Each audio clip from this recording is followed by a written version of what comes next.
Hi, this is Jenny from InfiniteLoopKnitting.com, here to show you the Wag Your Tail jogless join for circular knitting.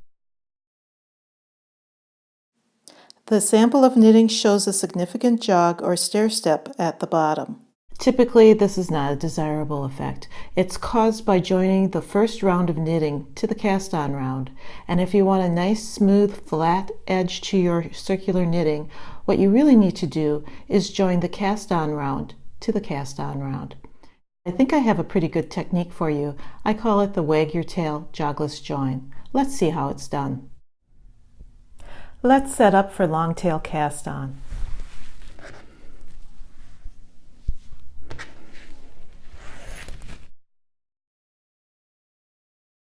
The tail is going over my thumb.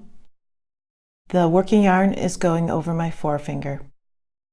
I insert the needle below the yarn, hold onto it with my forefinger of my right hand, pull back, and cast on a stitch. Now you're going to see we've got 2 stitches here, and that's just what we want. This first stitch really isn't a very impressive stitch, it's more like a loop, and that's exactly what we want. In fact, we want to snug up that loop a little bit so that it's not too big. And then we can continue with the long tail cast on, casting on the required number of stitches for the pattern. Okay, we've cast on the required number of stitches and we've arranged them for circular knitting. The next thing we need to do is to do the join. And I've picked up my working yarn because that's what you've been doing in the past, is picking up the working yarn and then knitting the first stitch with the working yarn. And that is what's causing your stair step jog, because right here you've joined the cast on round to the first round of knitting, and that's guaranteed to create a jog. So don't do that. Instead, pick up the tail and knit a stitch with the tail.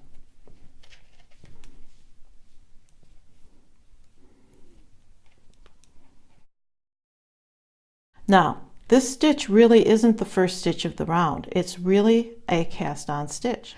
And that's why that first loop that we created when we did the long tail cast on is so handy, because it was half a stitch anyhow. And when we knitted it with the tail, we created a full stitch. So let's transfer that back to the left hand needle, because that's really the first stitch of the round. And before we add our stitch marker, let's go ahead and secure the tail. Turn your work over. Take a tapestry needle and thread up the tail. Then find your working yarn and follow it all the way up to the purl bump. Insert your needle into the purl bump and pull it through. Your tail is secure. Turn your work over to the front. Snug things up a little bit. Arrange your yarn for knitting.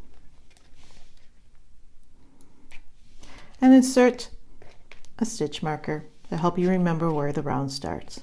And now you're ready to begin knitting.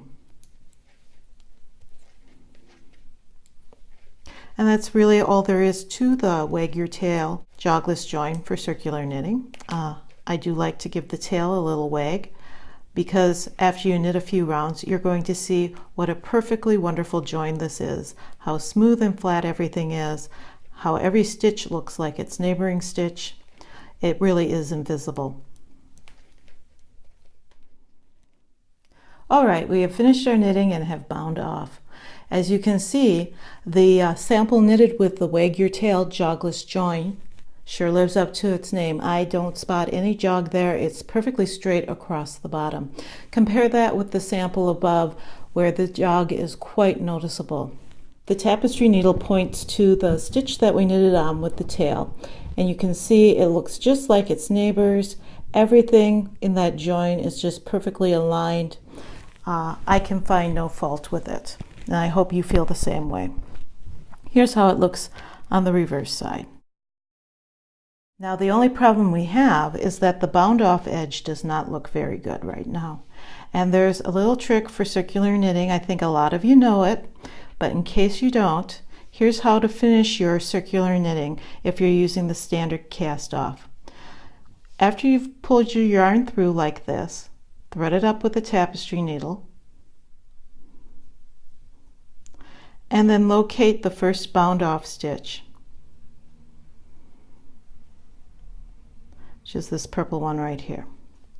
Then come around from the back and slide your needle under the 2 bars and pull the yarn through.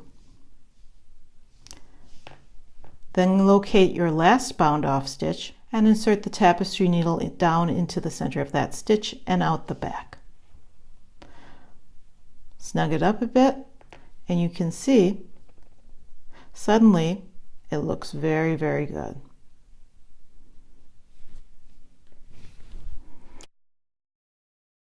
And that's all I have for you this time.